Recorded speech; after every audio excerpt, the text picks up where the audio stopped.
Pagutana selanjutnya, engkau purawan kali nga makada ia ronasang ungenge reserimun rinna pang Allah subhanahu wa ta'ala mencaji cahaya matapa. Ya, engkau hadis na Nabi Muhammad sallallahu alaihi wasallam makada asyaibu nurul mu'mini yaumal qiyamah.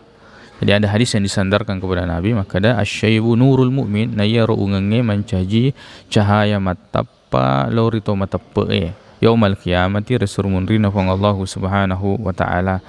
Jadi nariko dari paang yu hadis makada yaro de wedding dicabu yaro ungangi deto na wedding disemer lotong yaro ungangi neki yu hadis nasi salangi penderita hadis tak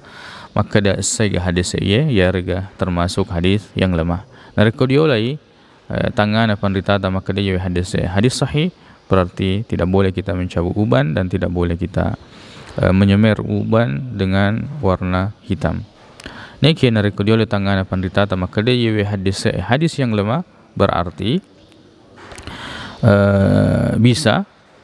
bisa karena tidak ada dalil atau larangan di dalam masalah ini nasabah dia oleh tangan ayro pandita hadis tak yang melemahkan hadis tersebut yaitu asyaibu nurul mu'min yaumal qiyamati maka da iyaro ungenge cahaya mata palorito mata mati resurmun rinna pang Allah subhanahu wa ta'ala.